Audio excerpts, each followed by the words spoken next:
श्री स्वामी समर्थ। तुम्हा सर्वांचं माझ्या चॅनलमध्ये मनापासून स्वागत आहे। तर बघा, उद्या आहे वटपौर्णिमा। या दिवशी महिला वडाच्या झाडाची पूजा करतात। वटवृक्षाला सुती धागा सुद्धा गुंडाळतात। वडाच्या झाडाला 7 प्रदक्षिणा देखील घालतात आणि त्याचबरोबर प्रार्थना देखील करतात की माझ्या घरातील सगळ्यांना दीर्घायुष्य लाभो, तसेच सुख समृद्धी लाभो, तसेच सगळ्यांची प्रगती होऊ दे। त्यासोबत जर एखाद्या स्त्रीला मूलबाळ होत नसेल तर ते व्हावं म्हणून देखील अनेक स्त्रिया प्रार्थना करतात। महिलांनी वटपौर्णिमेच्या दिवशी वडाच्या झाडाला प्रदक्षिणा घालताना किंवा मग सुती धागा गुंडाळताना काही मंत्रांचा जप अवश्य करायचा आहे। असे म्हटले जाते की घराची भरभराट होते, आपल्या घरामध्ये सुख समृद्धी नांदते। तर तो मंत्र कोणता आहे याबद्दलची संपूर्ण माहिती मी तुम्हाला आजच्या व्हिडिओमध्ये सांगणार आहे। व्हिडिओ पूर्ण बघा जेणेकरून तुम्हाला संपूर्ण माहिती मिळेल। जर तुम्ही चॅनलवर नवीन असाल तर चॅनलला सबस्क्राइब करायला मात्र विसरू नका आणि व्हिडिओला लाईक करायला मात्र विसरू नका।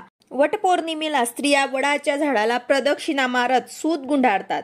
झाडाकडून आपल्या पतीला दीर्घायुष्य लाभावं म्हणून वचन घेत असतात। परंतु वटवृक्षाला सूत का गुंडाळतात तर बघा, यमधर्माने सत्यवानाचे प्राणहरण केल्यावर सावित्रीने यमधर्माशी 3 दिवस शास्त्र चर्चा केली।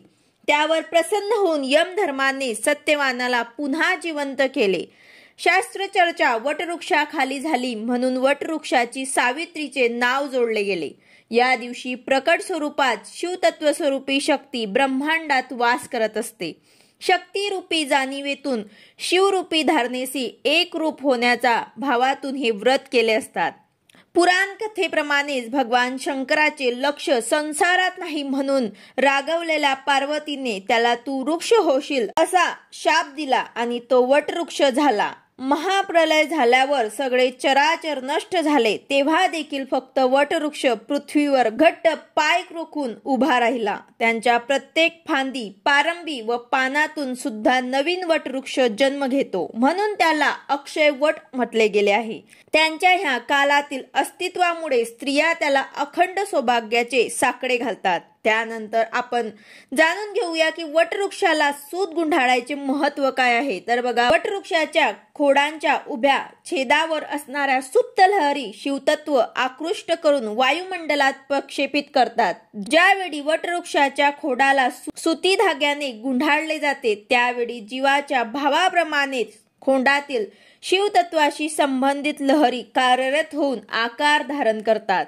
सुती धाग्यातील पृथ्वी व आप या तत्वाच्या संयोगामुळे या लहरी जीवाला ग्रहण करण्यास सुलभ होतात। वडाच्या झाडाला सूत गुंडाळताना 7 जन्म हाच पती मिळू दे म्हणून प्रार्थना करतात।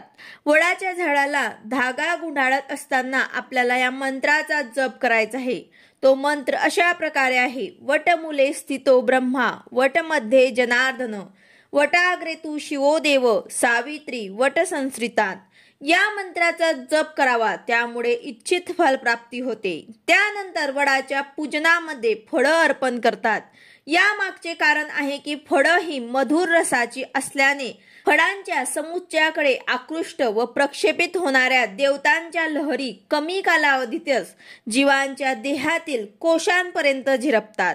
या व्रताची देवता कोण आहे तर सावित्रीसह ब्रह्मा ही या व्रताची मुख्य देवता आहे। सत्यवान, नारद आणि यमधर्म या उपांग देवतात आहे। वटवृक्ष हा शिवरूपी आहे।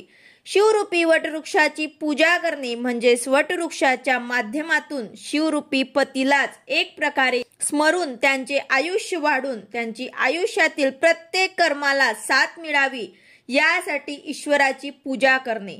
कर्माला शिवाची जोड असेल तर शक्ती आणि शिव यांचा संयुक्त क्रियेने व्यवहारातील कर्मसाधना बनून त्यांचा जीवाला फायदा होतो। भारतीय संस्कृतीमध्ये प्रत्येक सण उत्सव यांना विशेष महत्त्व आहे। त्यासोबतच त्यांच्या मागचे काही आध्यात्मिक आणि धार्मिक कारण देखील आहेत। म्हणूनच आपल्या पतीच्या उदंड आयुष्यासाठी यासाठी भारतीय महिला वटसावित्रीची पूजा करतात। तर अशा प्रकारे तुम्हाला उद्या वटपौर्णिमेला वडाला सूत गुंडाळताना हा मंत्र आवर्जून पठण करायचा आहे आणि वडाला आपल्या पतीच्या दीर्घायुष्यासाठी आपल्या घरात सुख समृद्धी नांदावं यासाठी प्रार्थना करायची आहे। व्हिडिओ आवडला असेल तर लाईक करा, शेअर करा, सबस्क्राईब करा। भेटूया अशाच नवीन व्हिडिओ सोबत। श्री स्वामी समर्थ।